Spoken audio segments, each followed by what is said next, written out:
ये पता है आपको जेल जाने का डर है, इसलिए उनकी तारीफ कर रहे हो। नहीं, हम तारीफ नहीं कर रहे हैं, जो वो कहते हैं हम आपसे सवाल कर रहे हैं, हम तारीफ वारीफ नहीं कर रहे। आप डरो, आप इतना डरो कि एक दिन गुलाम हो जाओ कि आप सांस नहीं ले पाओ। वो तो चाह रहे हैं। तो चलिए ठीक है, आप गरीब थे, नहीं पढ़ पाए, मगर आपका जो पोता नाती, जो आपका भतीजा है, वो 10-12 साल के हो, उसको पढ़ाओ और उसको ये भी बताओ कि हमें किस कॉलेज में पढ़ना चाहिए और कौन सी किताबें पढ़नी चाहिए। उसके साथ उसको इतिहास और संविधान भी पढ़ाने की जरूरत है। भारतीय जनता पार्टी वही चाह रही कि आप शिक्षा से दूर रहिए, आप रोजगार ना मांगिए। भाई आप सुबह से पीना शुरू कर देंगे, शाम तक आप नशे में रहोगे, तो आपके बच्चे भी जो है वो शिक्षा नहीं, क्या कहते हैं, आप रोजगार नहीं मांगोगे। आप जब रोजगार नहीं मांगोगे तो आपका बच्चा पढ़ने नहीं जाएगा। आप बताइए, आज भी मजदूर हैं, उनके बेटे भी मजदूर थे, उनके दादा भी मजदूर थे, क्या उनको अधिकार नहीं पढ़ने का? हमारी जो टाट पट्टी होती है एक अलग बिछाई जाती है। आज भी हमें उस घड़े से दूर रखा जाता है, आज भी हमारे मुंह पर पेशाब किया जाता है। कौन सी भारतीय जनता पार्टी की बात कर? और यही भारतीय जनता पार्टी जब जब सत्ता में आई है तब तब हम लोगों में नफरत फैलाई है। 70% भारतीय जनता पार्टी में ऐसे सांसद और विधायक हैं जिनके यहाँ भी छापा आप डाल दोगे ना, पूरे गरीबों का पैसा उन्हीं के घर में रखा हुआ है। नमस्कार, आप देख रहे हैं द जनहित और मैं हूं विनीत यादव। जैसे जैसे 2024 का इलेक्शन करीब आ रहा है, ईडी सीबीआई एक्शन मोड में आ गए हैं। अब एक बार फिर से ईडी ने लालू यादव और तेजस्वी यादव को समन भेजा है और पूछताछ के लिए बुलाया है। हमारे साथ इस मुद्दे पर बात करने के लिए समाजवादी नेता दारा सिंह यादव जी हैं। दारा जी, ये बताइए, जैसे जैसे चुनाव करीब आ रहा है, फिर से ईडी सीबीआई एक्शन मोड में है और लालू यादव जी को और तेजस्वी यादव जी को फिर से ईडी ने बुला लिया है। क्या लग रहा है, भारतीय जनता पार्टी डराना चाहती है विपक्ष के नेताओं को? देखिए, भारतीय जनता पार्टी कोई, जब अभी आपने देखा होगा कुछ सांसदों को निलंबित कर दिया गया, संसद से बाहर कर दिया गया। जब जब भारतीय जनता पार्टी घेराव में आएगी, जनता के मुद्दों का सवाल उठाए जाएंगे, तो वो कहीं ईडी भेजती है, कभी सीबीआई भेज देगी। और रही बात जब चुनाव, तो अब तो बोल रहे हैं, सब बड़े बड़े नेता भी बोल रहे हैं, हम भी ये कहना चाह रहे हैं कि समाजवादी पार्टी से लेकर जितने भी विपक्ष के नेता हैं, उनके वहाँ सीबीआई जाना आम बात हो गई है, ईडी जाना आम बात हो गई है। जो कुछ गोदी पत्रकार, जो बिकाऊ मीडिया है, वो उनकी बैठ लेना बंद कर दिए हैं। तो ये आम बात है कि जनता कहीं ना कहीं पर नेताओं को डरवाया जाएगा कि वो जनता के बीच में जाके कहीं जनता से ये ना बोल दे कि अपने नेताओं को डराया जाएगा। तो नेता डर क्यों रहे हैं भाई? क्या डर है उनको? नेता कहाँ डर रहे हैं? कल देखिए, हम धरना करने जा रहे हैं भाई, हमारा काम ही है सड़क से लेकर सदन तक आवाज उठाना। पर लोग कह रहे हैं कि विपक्ष तो डरता है, ईडी सीबीआई जैसे ही दिखती है वो घुस जाते हैं अपनी पार्टियों में, एसी वाले दफ्तरों में। लोग नहीं कहते हैं। लोग अगर कहते तो भारतीय जनता पार्टी आज सड़कों पे होती। बात यहाँ पे ये आ रही है कि जो भारतीय जनता पार्टी कोई काम किया ही नहीं। भाई 10 साल पूरे होने वाले हैं नरेंद्र मोदी जी को, और 6 से 7 पूरा होने वाला है हमारे उत्तर प्रदेश के मुख्यमंत्री जी को। आप जानते हैं कौन है मुख्यमंत्री। तो ये लोग जाति भेदभाव जो किया है, सदन जो मुद्दों पर इन्होंने चुनाव लड़ा था, उन मुद्दों को उठाने का समय आया। अब वही नेता लोग पूछ रहे हैं इनसे कि आपको जनता ने जब चुना था, सड़क को लेकर, अपराध को लेकर, अस्पताल को लेकर, संविधान को लेकर, तो आज आप लोग भाग रहे हो। नहीं, तो वो तो कहते हैं कि जनता ने हमें भ्रष्टाचार खत्म करने के लिए चुना था, हम भ्रष्टाचार खत्म कर रहे हैं। विपक्ष के यहाँ, विपक्ष वालों के यहाँ छापे मार रहे हैं, जो सत्ता में रह के मलाई बनाए थे, अब वो रगड़े जाएंगे। आप देखते हैं ना, कभी चिराग देखते हैं, रोशनी करती है बंद कमरे में और उसके नीचे अंधेरा होता है। भारतीय जनता पार्टी जब विपक्ष में होती है तब यही दंगा कराती है, यही लाठी चलवाती है, यही जात पात का करती है, और जब सत्ता में आ जाती है तो ये सिर्फ नाम बदलती है।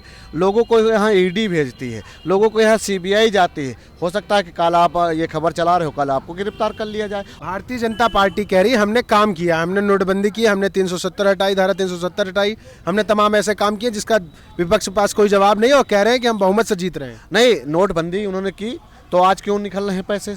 इन्होंने कहा था कि काला धन छुपा होगा, जितना निकल आएगा। इन्होंने 2000 रुपये नहीं चलाए, हम तो चलाए, विपक्ष चलाया नहीं, चलाया तो इन्होंने 2000 की नोटें, और उसमें बोले थे चिप थी। उसके बाद भी इन्होंने जब छापा मारा तो नोटें निकली, तो चिप वो कहाँ थी? भाई हम तो प्रचार नहीं कर रहे हैं, 370 का प्रचार ये कर रहे थे। लखनऊ में कश्मीरी 4 लड़के वो देखो धंधा करने आए थे, क्या हुआ? उनको मारा पीटा गया, थाने में बंद कर दिया गया। तो इनका काम है कि अपने काम को जो है, जो देश विरोधी काम है, उसको जिस तरह से ये प्रचार करते हैं, और वही आज हानिकारक हो रहा है देश के लिए। देश विरोधी ये असली राष्ट्रभक्त लोग हैं, आप देश विरोधी कह रहे हैं। आप बताइए कहाँ से राष्ट्रभक्त हैं? कहाँ से? नहीं, आप बता दीजिए। पुलवामा हमला हुआ, हाँ, चुनाव से पहले हुआ था, है ना। आपने देख लिया संसद भवन में भी, वो अगर वो बम होते तो क्या करते आप, वो हो जाते, उस पर भी वोट मांग लेते। इन्होंने कहा कि हम सैनिक पे राजनीति नहीं करते। पुलवामा हमला होने के बावजूद भी प्रधानमंत्री जी के मुंह से कई बयान, ऐसे वीडियो हैं जो आपको दिखाएंगे, उन्होंने शहीदों के नाम से वोट मांगी। क्यों मांगी बताइए? कहाँ से राष्ट्रभक्त हैं, कौन से राष्ट्रभक्त हैं? हमें बता दीजिए, अंग्रेज से जब हमारे देश के लोग निहत्थे लड़ रहे थे तो इस किस लड़ाई में थे? कौन से आंदोलन में भाग लिया था भारतीय जनता पार्टी या आरएसएस वाले? हमें बता दीजिए। चलिए, प्रधानमंत्री जी हमें मनता है कि नहीं होंगे, उस समय छोटे रहे होंगे या बचपन रहे, और तो नेता थे, उनका इतिहास बताएं। कोई भारतीय जनता पार्टी के इतने प्रधानमंत्री हैं, किसी का इतिहास हमें बता दीजिए कि जनता गौरव से कह सकती है। सावरकर जी क्रांतिकारी नहीं थे? बताइए, बड़ी बड़ी तस्वीरें लग रही है आपके। कहाँ लग रही तस्वीर? हर जगह लगा रहे भाजपा। तो देश क्यों नहीं स्वीकार कर रहा? कर रहा स्वीकार देश। अरे स्वीकार नहीं कर रहा तो बहुमत क्यों दे रहा है? अरे 4-5 लोग अगर कह रहे हैं तो बहुमत उनको भी पता है कि हमको कैसे मिल रही है। कैसे मिल रही है? कैसे आप भारतीय जनता जिस तरह से हमसे पूछ रहे हैं, उसी तरह से भारतीय जनता पार्टी के किसी सांसद या विधायक या जो अपने आप को बहुत बड़ा नेता बता रहा होगा भारतीय जनता पार्टी का, आप उसके पास माइक लगाइए और बता दीजिए कि आप सच में जनता के वोटों से जीते हैं। वो आपको जवाब नहीं देगा। किसके वोट से जीत रहे हैं जनता? भाई उनका देखो, सरकारी मशीनों का इस्तेमाल करना। अब आप बता दीजिए, सीबीआई ईडी कौन है? उन्हीं के प्रचारक हैं। मीडिया किसकी प्रचारक? उन्हीं की प्रचारक है। समझ गए? आशा बहू से लेकर एएनएम तक को ये धमकी दी जाती कि आपकी पोलिंग अगर हम हारेंगे तो आपको नौकरी से निकाल देंगे। आप बताइए, 2-2.5 हज़ार की नौकरी करने वाली महिलाएं इनको डर के मारे दे रही। सब्जी वाला इनके खिलाफ नहीं बोल सकता, दुकान वाला इनके खिलाफ नहीं बोल सकता, कोई कपड़े वाला इनके खिलाफ नहीं बोल सकता है। क्यों बताए? क्योंकि उनके अंदर डर भरते हैं, और ये विपक्ष के अंदर भी वही डर भरना चाहेंगे, और जितना ही ज़्यादा। और मैं तो यही कहूँगा भारतीय जनता पार्टी आदमी, वो लालू यादव हैं, वो तेजस्वी यादव हैं, उनसे पंगा मत लें। नहीं, बिहार से हाथ धोए हैं और पूरे देश से हाथ धो बैठेंगे। लालू यादव और तेजस्वी यादव से पंगा न लें, आप कह रहे हैं, लेकिन उनको फर्क नहीं पड़ता और ले रहे हैं पंगा। बार बार ईडी के समन भिजवा रहे हैं। क्यों नहीं पड़ता? आप बताइए। इनका रथ रोक दिया गया बिहार में, वही लालू यादव हैं, और जब तक लालू यादव जी रेल मंत्री रहे कभी नुकसान नहीं हुआ। आज आप उठा के देख लीजिए, सरकारी रेलवे विभाग के घोटाले दिखा रहे हैं, बिजली विभाग में घोटाले दिखा रहे हैं। अरे इनके घोटाले इन्हीं के मंत्री के सामने हो रहा, इन्हीं के सामने आ रहा। आप बता दीजिए, 1300 करोड़ का नोएडा में घोटाला हुआ, किसकी सरकार है? इन्हीं की सरकार है। रोडें जो बन रही, उनका घोटाला वही तुरंत दिख जाता है। जल शक्ति मिशन जो चालू किए हैं गाँव में, आप बता दीजिए, एक घर में कनेक्शन करने का कितना खर्चा आ रहा है? बता सकते हैं भारतीय जनता पार्टी? नहीं बताएंगे। वो सिर्फ 2 ही चीज लेके चलते हैं, राम मंदिर। और मैं तो कहता हूँ, राम मंदिर ठीक है, राम मंदिर बनवाया है उन्होंने, राम मंदिर में बता दीजिए कि देश के कितने नागरिकों को फायदा होगा, कितने। कह रहे रोजगार मिलेगा, रेडियां लगेंगी, रोजगार मिलेगा, लोग आएंगे टहलने, होटल वालों को रोजगार मिलेगा, बैरे आएंगे, तमाम तरीके के काम होंगे, पुजारी होंगे, पंडे होंगे, दान दक्षिणा होगा, फल वाले मिठाई होंगे। कौन होंगे आप बता दीजिए? अभी तक तो सबका साथ सबका विकास कह रहे थे ना, तो इसमें किसका विकास करेंगे, किसका साथ करेंगे? बता दीजिए। उस मंदिर का कौन सा वो पुजारी बनेगा? बताएंगे? नहीं बता पाएंगे। दूसरा चीज ये बताइए, पुजारी भर्ती निकाल लें, भर्ती जो पुजारी लायक होगा बनेगा। बताइए, कहाँ पे भर्ती कोई घोषणा किए? कि राजस्थान में जैसे चुनाव जीतने से पहले 450 का गैस कहा था, वैसे ही कर रहे हैं कि हाँ, जहाँ पूरा तैयार हो जाएगा उसके बाद बोल देंगे कि भैया हम तो कुछ घोषणा ही नहीं किए थे। ये तो जुमला। अरे इनके नेता मंत्री खुद बोले, ऑन कैमरा बोले हैं कि जो हम प्रचार के टाइम बोलते हैं वो जुमला होता है जीतने के बाद।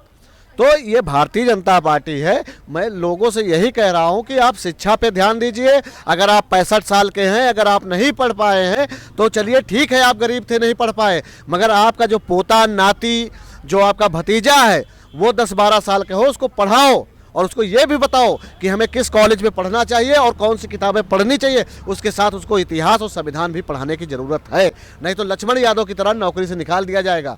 क्योंकि आप पता है, अभी कल ही एक कैबिनेट की बैठक हुई और कैबिनेट की बैठक में जानते हो क्या पास हुआ क्या? और उसको अमर उजाला ने कितना बड़ा पेपर में छापा है कि अब इसको क्या कहते हैं, मेट्रो स्टेशन और ये बस अड्डों के पास शराब के ठेके खुलेंगे। बताइए, लोग पीना चाहते हैं तो खोल रहे हैं, क्या दिक्कत है? नहीं भाई, इसीलिए तो खोला रहा है वो। भारतीय जनता पार्टी वही चाह रही कि आप शिक्षा से दूर रहिए, आप रोजगार ना मांगिए। भाई आप सुबह से पीना शुरू कर देंगे, शाम तक आप नशे में रहोगे, तो आपके बच्चे भी जो है वो शिक्षा नहीं, क्या कहते हैं, आप रोजगार नहीं मांगोगे। आज जब रोजगार नहीं मांगोगे तो आपका बच्चा पढ़ने नहीं जाएगा। भाई आज तो आप धंधा बन गया ना, शिक्षा धंधा बन गया। कल आप जहाँ तक का हाई स्कूल की पढ़ाई तक का कितना खर्चा करते थे, आज देख लीजिए आंकड़ा उठा के। आप कहाँ से कर, आपको हम बता दें 10,000 की नौकरी करने वाले को पहले 3500 रुपया कमरे का किराया देना पड़ेगा। 2500 रुपया क्या है उसका पेट्रोल खर्चा आएगा। अगर हम कह रहे हैं 10-20 किलोमीटर पर रहता है, पेट्रोल का खर्चा उसका 2500 रुपया आएगा। मान के चलिए 450 या 500 रुपये का बिजली का बिल भरेगा वो, ठीक है। उसके बाद जो बच गया तो दवाई, अगर उसकी माँ बूढ़ी है या बाप बूढ़ा है या कोई बूढ़ा है, और एक लखनऊ के अंदर अगर एक परिवार रहता है तो 4 लोगों के साथ रहता है, अकेले तो किराए पर नहीं रहता होगा। अरे तो महाराज 10,000 रुपये क्यों कमा रहे हैं? सरकार ने स्वरोजगार की व्यवस्था की है, आपको बिजनेस के लिए लोन दे रही है, नौकरियां बांट रहे हैं, वो कहते हैं वो थोक के भाव। कहाँ कमी है? जाइए नौकरी लीजिए, काम करिए, पैसा कमाइए। भाई साहब सरकार दे रही है लोन, आप कभी बैंक गए हो लोन लेने? गए हो कि नहीं? हाँ या ना बताइए। नहीं, हम नहीं गए। नहीं गए ना? एक बार बैंक जाइए, आप 10,000 का लोन के लिए इतने मोटे कागज तैयार कराने पड़ेंगे आपसे। अगर आपको करोड़ों रुपया लेना होगा, एक फ़ोन कर दीजिए, बैंक का मैनेजर आपके घर पे दे जाता है। ये है सबका साथ और सबका विकास की बात, यहाँ बराबरी की बात चल रही।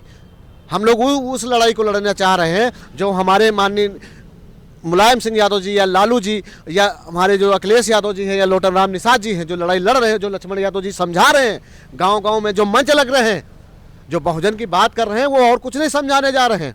वो वोट की बात नहीं कर रहे हैं लक्ष्मण यादव जी।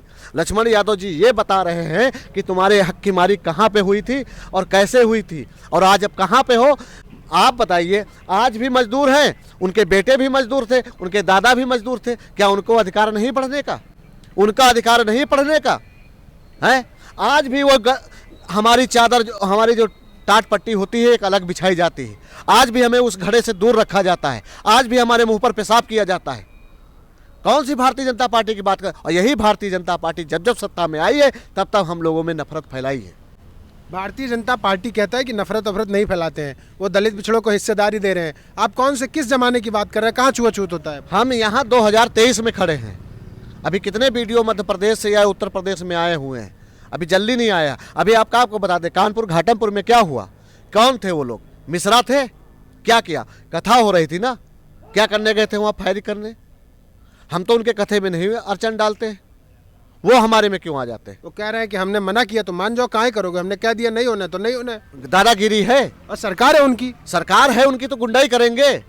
ये तो कहते थे कि अपराध मुक्त उत्तर प्रदेश बनाएंगे, अपराध मुक्त भारत बनाएंगे। यही है कि फायर गोली चलवा दो कहीं भी, किसी का घर तोड़ दो, किसी का कुछ कर दो। वही अगर यादव है, मुस्लिम है, कोरी है, पासी है, चमार है, धोबी है, कनौजिया है तो वो अपराधी है। वो ठाकुर है, वो पंडित है तो वो बहुत बड़ा वो हो गया। और कब तक रहेगा वो जिम्मेदार? जब उन्होंने कहा कि लोकतंत्र में सबको बराबर का अधिकार है तो वो अधिकार कहाँ गया? मैं ये पूछना चाहता हूँ। और सबको पूछने का अधिकार है। जब तक डरोगे ये लोग डरवाएंगे आप लोगों को। जब तक आप लोग डरोगे ये लाठी लेकर 4 लोग आते हैं और आपके, मैंने ये देखा है कि एक गांव में 5 ये लोग रहते हैं और 5 लोग पूरे 100 से या 1000 जितनी भी हों, 400 आदमी, सब लोग उनके पास गुलाम बने रहते हैं। अरे कल तुम अंग्रेज के गुलाम थे, आज इनके गुलाम हो, फर्क क्या है? जो आज़ादी दिलाई वो मर गए, भला उनके लहू को ही याद कर लेते और अपनी इस गुलामी को तोड़ने का काम करते। जिन लोगों ने आपको गुलामी से निकालने का बेड़ा उठाया था ना, जिन्होंने जिम्मेदारी उठाई थी, वो कह रहे हैं उन सबके पास अवैध संपत्ति है, सबके ऊपर ईडी की नज़र है, सब चले जाएंगे जेल में। कौन करेगा विरोध? अरे तो ये फिर नोटिस क्यों भेजते हैं? जेल भेज ना दें, बोल दें एक तरफ से कि भैया हो सपा वाले, लालू जी और ये क्या कहते हैं रजत जी, जितने लोग हैं सबको भेज देना जेल। क्यों डरते हैं? भेजे तो जेल। आज अगर तो देते हैं, लालू जी को जेल में नहीं रखा। अरे भेजा, जेल भेजा, जिसको भेजना चाहिए तो आज तक नहीं भेज पाए। और इनके औकात नहीं भारतीय जनता पार्टी के किसी नेता के अंदर। मैं ईडी की, सीबीआई की बात कर रहा हूँ। आज गुलामी कर रहे हो ना। किसको नहीं भेज पाए? अरे नहीं भेज पाएंगे। बताइए ना किसको नहीं भेज? मैं बता रहा हूँ 70% भारतीय जनता पार्टी में ऐसे सांसद और विधायक हैं जिनके यहाँ भी छापा आप डाल दोगे ना, पूरे गरीबों का पैसा उन्हीं के घर में रखा हुआ है, सारा पैसा उनके घर में रखा हुआ है। हिम्मत हो तो दिखा दे, नोटिस एक जारी करके दिखा दे किसी विधायक। हाँ, भाजपा वाले भ्रष्टाचार नहीं करते हैं। सबसे सभ्य पार्टी है, जो नेता वहां जाता है वो भी भ्रष्टाचार भूल जाता है। मुझे पता है आपको जेल जाने का डर है, इसलिए उनकी तारीफ कर रहे हो। नहीं, हम तारीफ नहीं कर रहे हैं, जो वो कहते हैं हम आपसे सवाल कर रहे हैं, हम तारीफ वारीफ नहीं कर रहे। आप डरो, आप इतना डरो कि एक दिन गुलाम हो जाओ कि आप सांस नहीं ले पाओ। तो ये हमारे साथ दारा जी थे और कह रहे हैं कि ईडी सीबीआई से हम डरने वाले नहीं हैं। आप भेजते रहिए, हम लड़ते रहेंगे। बाकी बने रहिए हमारे साथ, चैनल को सब्सक्राइब जरूर करिएगा। धन्यवाद।